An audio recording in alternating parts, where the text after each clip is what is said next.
Ayu Thalia hadir dalam sidang perdana terkait kasus dirinya dengan putra Ahok, Nikolasian, di Pengadilan Negeri PN Jakarta Utara, Selasa 10 Mei 2022.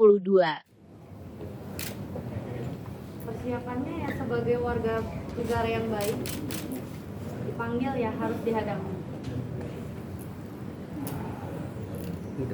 Ya bang ya, sebagai perempuan yang pasti saya harus memperjuangkan hak saya.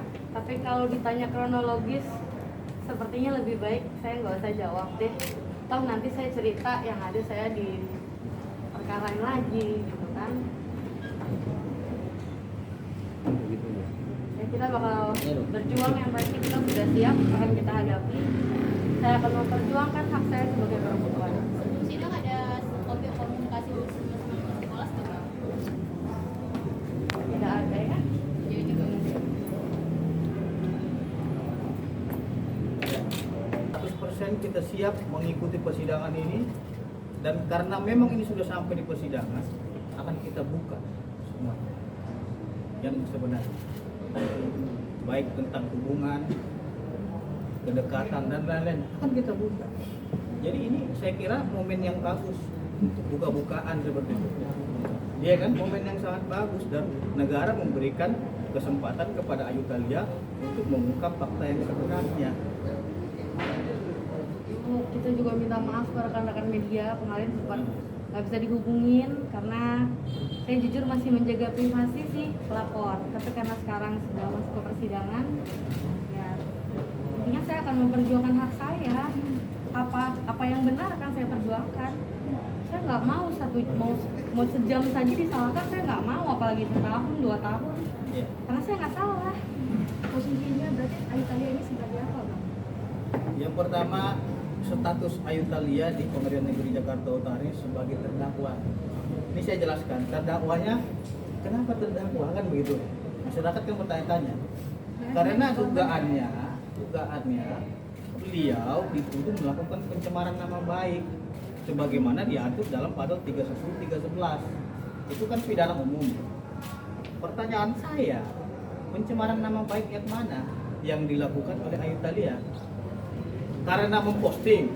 Ini kan saya baca di dalam salinan berkas perkara, Ayu Thalia dituduh karena ada postingan di instastory-nya tentang luka lecet tadi. Ya. Yang kedua, ada dari bukti media pers dan ada bukti dari media televisi. Nah, yang kami pertanyakan, kalau memang ini dijadikan sebagai bukti untuk mempidanakan seseorang, di kemudian hari orang akan takut menjadi narasumber dan orang akan takut menyampaikan apa yang dia alami kepada publik. Satu yang perlu garis bawahi, bahwasanya di dalam instastory tersebut Ayu Thalia tidak pernah menyebutkan nama orang itu.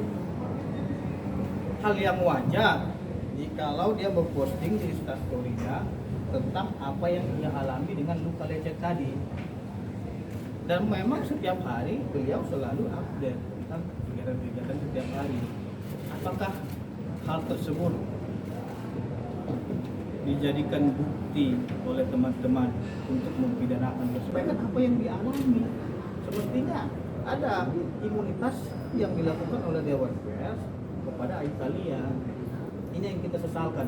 Jadi di sini kita luruskan kepada masyarakat bahwa Ayu Thalia tidak benar untuk merekayasa ataupun membuat perkara ini adalah laporan palsu ataupun keterangan palsu.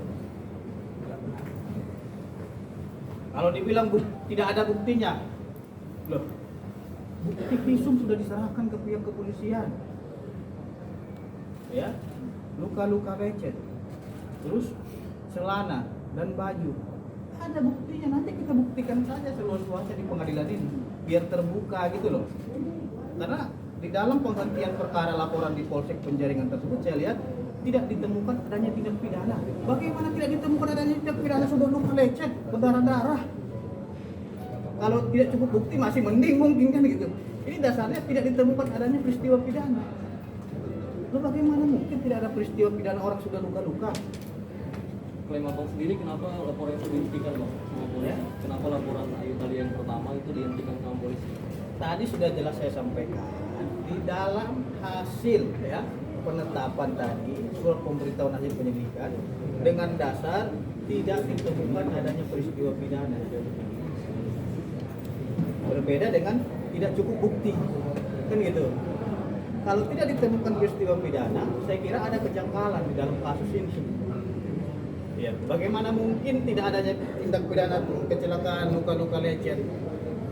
Itu saja simpelnya gitu. Jadi kita di sini menyampaikan hak-hak daripada Ayu Thalia agar pemberitaan terhadap beliau selama ini miring bisa dijawab dengan benar dan fakta yang sebenarnya. Kalau dibilang persiapan dan lain ini apakah ada takut gitu enggak? Kita nggak takut, biasa aja gitu, santai saja kan kita hadapi saja. Yang namanya ini persidangan bebas untuk menyampaikan fakta yang sebenarnya disampaikan saja. Kata Ayu sendiri gimana untuk kan ini masalah nanti pengadilan pekerjaan sendiri kehidupan pribadi seperti apa? Kerjaan kehidupan pribadi saya ya berjalan seperti biasa karena emang kan saya karyawan. Saya orang biasa ya, karyawan ya, kerja seperti biasa. Masih di tempat kerja? Masih di Prestige. Ya, terima kasih.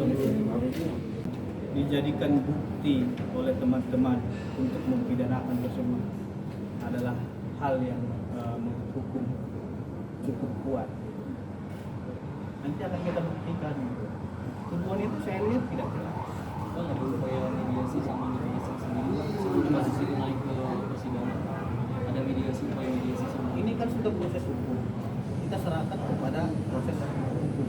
Karena kan di dalam restoratif justice juga yang berwenang melakukan restoratif justice adalah pihak kepolisian. Sampai sekarang kita melihat tidak ada restoratif justice. Kalau memang ada undang restoratif justice, ya tentunya akan kita hadiri. Gitu. Jadi apakah salah seorang warga negara yang memperjuangkan haknya untuk melindungi dirinya agar peristiwa yang dialami tidak terulang itu membuat laporan polisi? Kalau itu salah, percuma kita buat laporan polisi gitu. Karena saya lihat dalam dakwaan juga dengan dasar laporan polisi dan instastory beserta dengan media. Salahnya di mana? Rekayasanya di mana gitu? Kalau memang ini mau fair ya, di dalam keterangan saksi itu CCTV tersebut ada 10 titik. Kenapa CCTV tidak dijadikan sebagai alat bukti? Harus fair juga. Di dalam CCTV tersebut ada mungkin bisa dilihat rangkaian peristiwa, tapi CCTV tersebut tidak dijadikan sebagai alat bukti dalam kasus ini. Dan itu kita lihat di dalam salinan berkas perkara. Ya kalau memang bukanlah CCTV-nya, kan ada 10 titik sesuai dengan keterangan saksi CCTV itu. Kenapa nggak dijadikan sebagai barang bukti? Kalau kita hanya menjadikan barang bukti dari media televisi seperti kemarin acara Rumpi Secret, ya itu dilindungi oleh undang-undang pers dan dia berwenang untuk menyampaikan apa yang dialami. Semestinya ada imunitas yang dilakukan oleh Dewan Pers kepada Ayu Thalia. Ini yang kita sesalkan. Jadi di sini kita luruskan kepada masyarakat bahwa Ayu Thalia tidak benar untuk merekayasa ataupun membuat perkara ini adalah laporan palsu ataupun keterangan palsu.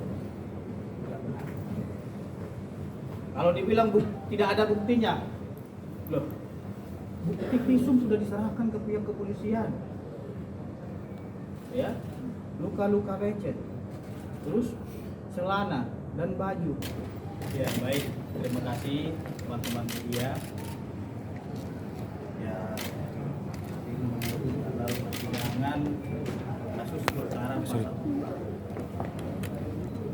Yang pertama, kehadiran kita di Pengadilan Negeri Jakarta Utara ini sebagai warga negara yang baik untuk taat kepada prosedur hukum yang sedang berlaku. Jadi kalau ditanya persiapan kita nggak ada. Tidak. Gitu. Persiapan kita hanya berdoa kepada Tuhan yang Maha Kuasa. Jadi kalau ditanya tentang problem apa yang dialami oleh Ayu Thalia, saya kira nggak ada permasalahan hukum sehingga Ayu Thalia ini dijadikan sebagai terdakwa. Kalau pendapat hukum saya, kenapa seperti itu? Karena yang bersangkutan ini sebagai warga negara yang baik ingin mencari perlindungan hukum dengan membuat laporan polisi di Polsek Jakarta Utara. Jadi itu adalah hak konstitusional setiap warga negara. Dengan laporan polisi tersebut, undang-undang juga telah memberikan jaminan dan kepastian hukum terhadap warga negara yang membuat laporan ataupun yang menjadi saksi dan atau korban sebagaimana diatur di dalam pasal 10 ayat 1 dan ayat 2 Undang-Undang Nomor 31 Tahun 2014 tentang perlindungan saksi dan korban.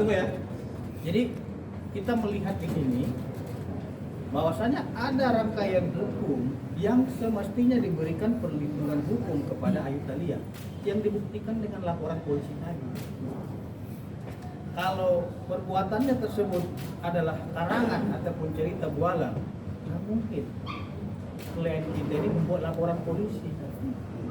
Buat apa dia mencari sensasi? Foto dia sudah punya pekerjaan yang jelas dan dia sudah hidup dengan tenang dan nyaman. Akan tetapi dengan adanya laporan polisi itu dia hanya ingin meminta perlindungan hukum kepada pihak kepolisian agar tidak terjadi peristiwa yang sama seperti apa yang ia alami. Jadi kalau memang teman-teman menyatakan apakah Anda siap? 100% kita siap. 100% kita siap mengikuti persidangan ini, dan karena memang ini sudah sampai di persidangan.